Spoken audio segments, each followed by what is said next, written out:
Dad abandoned me for his new family. Years later, he begged me for help after I made him bankrupt. You ever wake up one day and realize that the people who were supposed to love you the most never really did? That's the kind of realization that doesn't hit all at once. It creeps in slowly, like a leak in the ceiling, until one day the whole damn roof caves in. For me, that day came when I was 16. But if I'm being honest, the cracks had started forming long before that. When my mother died, I was 6 years old enough to understand she was gone, but too young to really process the weight of it. I remember standing at her funeral in a too tight black dress, clutching my dad's hand as people whispered around us. My dad, a businessman who had built his company from the ground up, knelt down beside me, gripping my shoulders tightly as he wiped my tears away. In the years that followed, it was just the two of us. He'd pick me up from school every day, make me grilled cheese sandwiches, and let me sit on his lap while he watched football. He wasn't perfect. He worked long hours and sometimes forgot to sign my permission slips. But I knew, deep in my heart, that he loved me. Or at least I thought I did. I was 13 when my dad met Linda. I remember the first time he brought her home.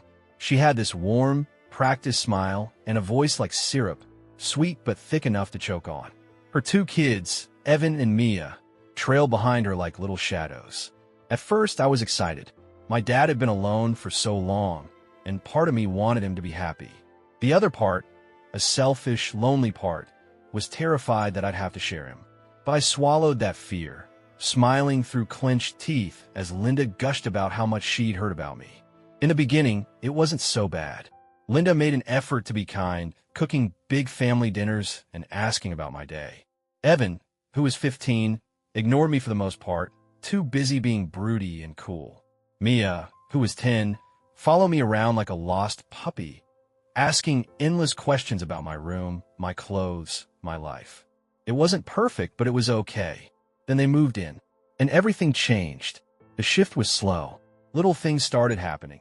Things that, on their own, wouldn't have meant much, but together, they painted a very clear picture. My dad, who used to make time for me no matter how busy he was, suddenly had excuses. Mia needs help with her homework. Evan's struggling to adjust. I need to be there for him. You're older, you understand. And maybe I would have understood if it had stopped there. But it didn't. It was Evan getting a brand new laptop while I was still using an ancient hand-me-down that barely loaded. It was Mia's room being repainted in soft pastels while mine stayed the same dull beige it had always been. It was Linda pulling my dad into private conversations, only for him to come out looking exhausted, avoiding my eyes. I wasn't stupid. I knew what was happening. I was being pushed aside. But the moment that really drove it home, my birthday. I turned 14 in silence. There was no cake, no presents, no happy birthday song. I woke up that morning, half expecting my dad to come into my room like he used to, singing off-key and holding a ridiculous balloon. But the only sound in the house was Linda humming in the kitchen, making pancakes, Mia's favorite, not mine. I walked into the dining room to find them all sitting together, laughing, as if it was just another day. My dad glanced at me, his face momentarily blank, before something clicked. "Oh," he said, almost as an afterthought. "Happy birthday, kiddo." Then he went back to his conversation. No gift, no card, not even a real acknowledgement. That was the moment I knew. I had lost him. By the time I was 15, I had stopped trying to fight for my place in my own home. The more I pushed, the more resistance I met. Linda had won, and she knew it. It was in the way she spoke to me. Always careful, always polite, but with an edge underneath that told me I was an inconvenience. It was in the way she subtly pushed my dad to do things he never would have done before, like telling me I needed to start being more independent. Then came the day he sat me down. I remember it so clearly. I had just come home from school, exhausted from a long day, when I found my dad waiting for me in the living room. Linda sat beside him, her hands folded neatly in her lap, a small, triumphant smile tugging at her lips. "We need to talk," my dad said. I knew right then that whatever was about to come out of his mouth was going to hurt. "Linda and I have been thinking, Evan and Mia need more stability. They need to feel like this is their home." "It's already their home," I said, my voice barely above a whisper. He sighed, rubbing his temples. "We think it would be best if you went away for a little while." I felt like I had been punched in the gut. "Away." My voice cracked. What do you mean away? A boarding school. Linda chimed in, her voice sickeningly sweet. It'll be good for you. You'll get to focus on your studies, make new friends. It's a great opportunity. I turned to my dad, desperate, hoping, praying that this was a joke, that he'd see how cruel this was. He didn't look at me. I begged him not to do this. I cried, pleaded, swore I'd behave better, be more understanding, anything. But he had already made up his mind.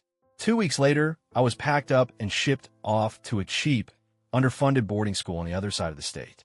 The last thing I saw as I drove away was Linda standing on the porch, her arm wrapped around my father's, smiling, as if she had finally won. And in that moment, I made a silent promise to myself. I would survive, I would succeed, and one day, I would make them regret ever throwing me away. Leaving home should have felt like an adventure, like a step toward freedom. But it didn't. It felt like exile.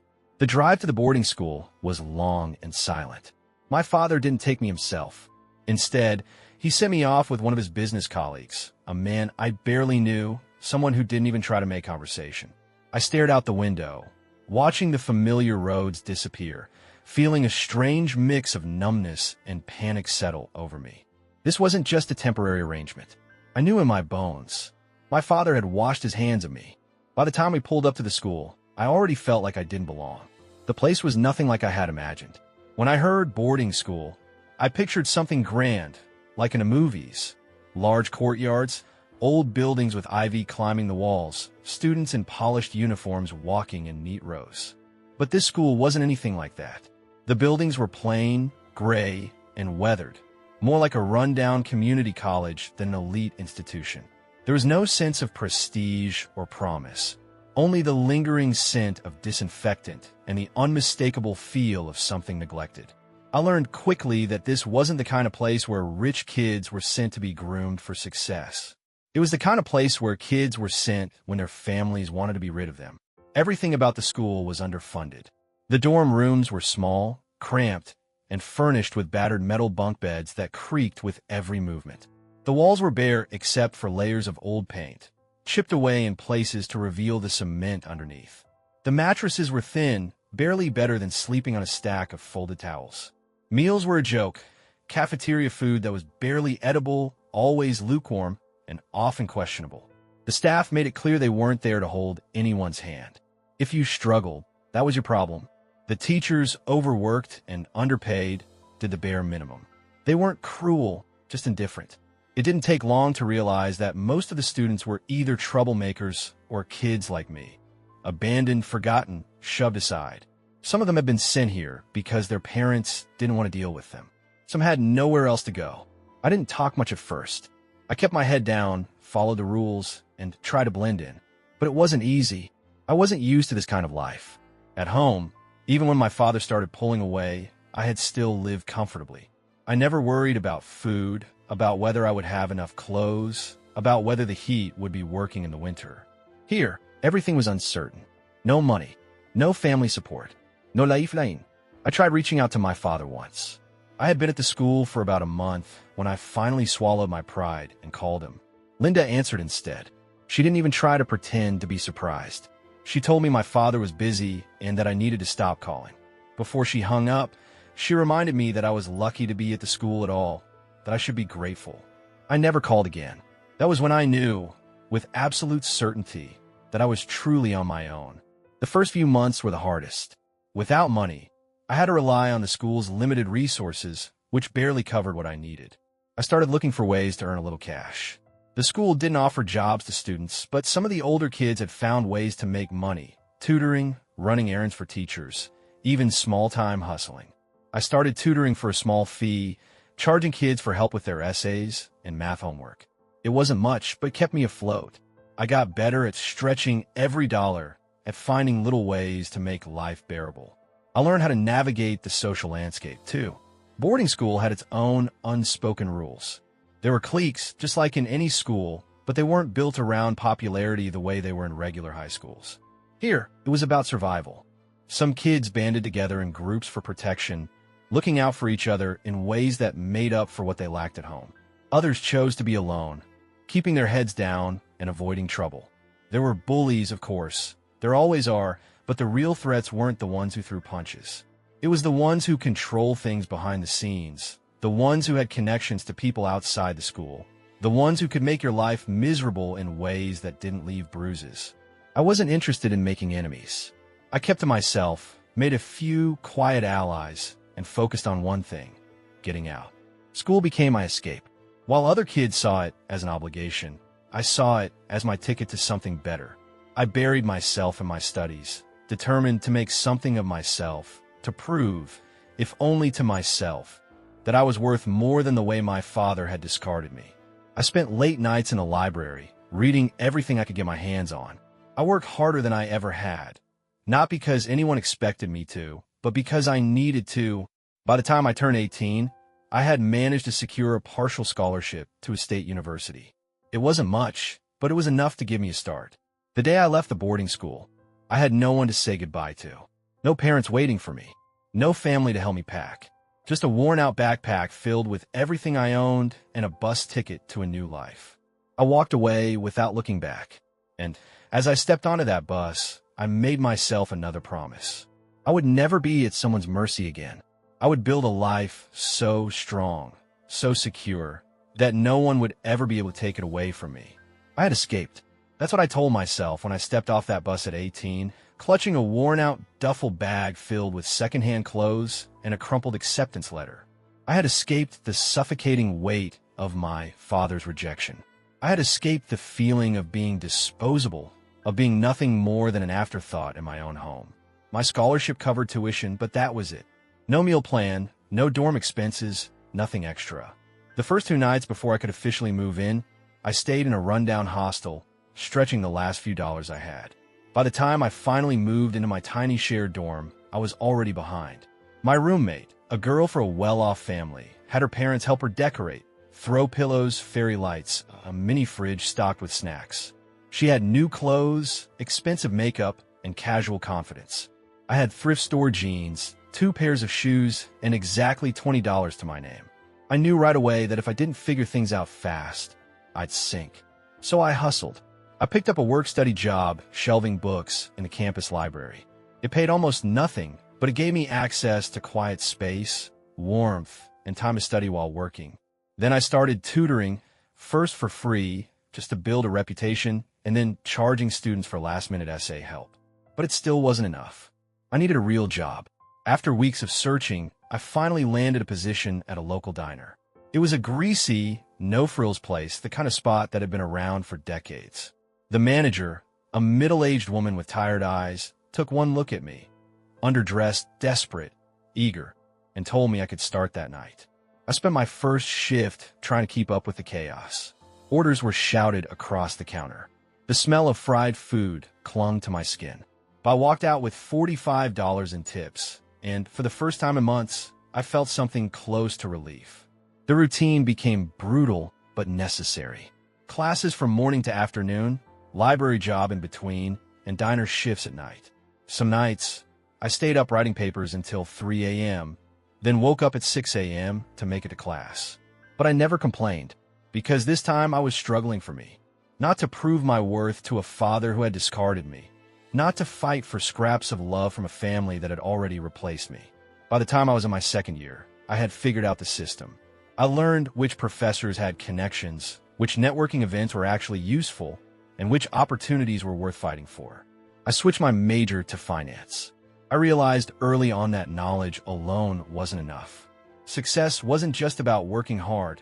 It was about leverage, about knowing the right people, positioning yourself in the right way. I watched how the rich kids operated. They didn't grind themselves to the bone like I did. They used connections, worked smarter, and knew how to sell themselves. So I adapted. I started going to networking events, forcing myself into conversations with people who mattered. I asked questions. I learned how to speak their language. I took unpaid internships that most people would scoff at because I knew I needed the experience more than I needed sleep. My first internship was at a small investment firm. It wasn't glamorous. I spent more time organizing spreadsheets and fetching coffee than doing anything substantial. But I paid attention. I absorbed everything I could about how money moved, how companies acquired and dismantled businesses, how fortunes were built and destroyed. By my senior year, I had secured a second internship, this time at a prestigious corporate finance firm. It was the kind of place that didn't hire people like me. They hired legacy kids, students with last names that carried weight. I had none of that, but I had something better: hunger. While the other interns did the bare minimum, relying on family connections to secure their jobs post-graduation, I went above and beyond. I worked longer hours. I anticipated needs before my bosses even voiced them. I made myself indispensable. By the time I graduated, they offered me a full-time position. I took it without hesitation. The first time I walked into my own apartment, a small but modern one-bedroom in the city, I had to sit down just to take it all in. For years, I had lived at the mercy of others. First, my father. Then, the boarding school. Then, cramped dorms and shared spaces. But this was mine. I furnished it piece by piece, using my first few paychecks to buy things I had never had before. A bed that was actually comfortable. A couch that wasn't secondhand. A fridge filled with more than just cheap noodles. I had stability. And somewhere in the midst of all of this, I met Ryan. It didn't happen overnight.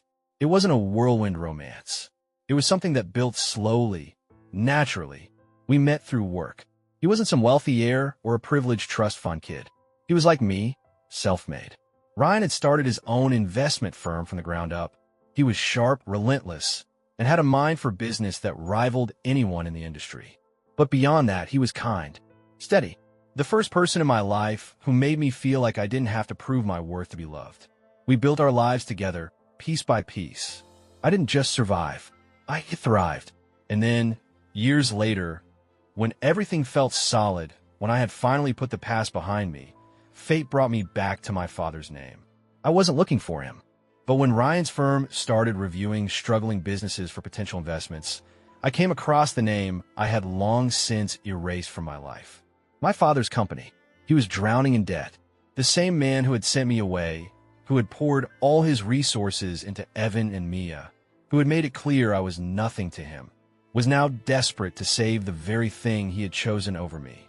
And the cruelest irony? The one firm he was hoping would invest in him, the firm that had the power to save him, was Ryan's. Fate had finally given me a choice. I could walk away, let him crumble under the weight of his own mistakes, or I could destroy him myself. I knew what I had to do. The moment I saw my father's company name on that list, something inside me went ice cold. For years, I had convinced myself that he no longer existed, that he was just a ghost from my past, someone who had lost all power over me the moment he threw me away. But there it was, his company, drowning in debt, desperately seeking investors to keep it from collapsing. I found myself in a situation where I could either save him or completely crush him. The choice was obvious, but I wasn't going to do it quickly. No, that would be too easy. My father had discarded me like I was nothing. So I was going to let him feel it, let him squirm, let him hope, let him believe there was a way out before I pulled the rug from under him and watched him fall. I had spent my entire life learning how power worked. Now it was time to use it. Before making a move, I needed to understand exactly how bad things were for his company. So I dug deep. What I found didn't surprise me. After throwing me away, my father had poured everything into Linda's kids. He funded Evan's expensive business ventures, all of which failed spectacularly. Evan had zero business sense, but my father had kept handing him blank checks, convinced that his real son would eventually find success. He never did. My father also spent a small fortune on Mia, sending her to private schools, paying for lavish vacations, and covering her bills well into adulthood. She wasn't necessarily reckless, just entitled. She had never been taught the value of money because, in her mind, there would always be someone to pay for her. And then, of course, there was Linda. She had enjoyed every second of being the wife of a successful businessman. Big house, designer clothes, social status. She lived for it. But what she hadn't counted on was the money running out. By the time my father realized how deep in the hole he was, it was too late.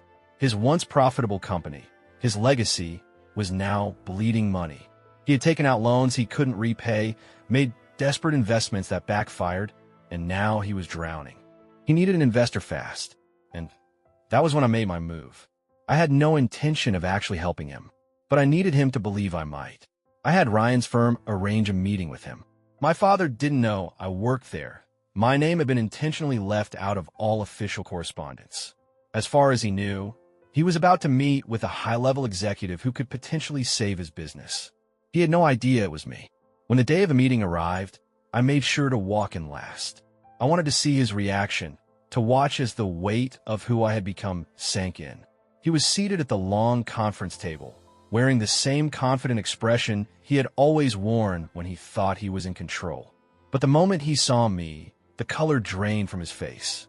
For the first time in my life, I watched him struggle for words. He tried to compose himself, stammering something about how long it had been, how good I looked. I didn't bother responding.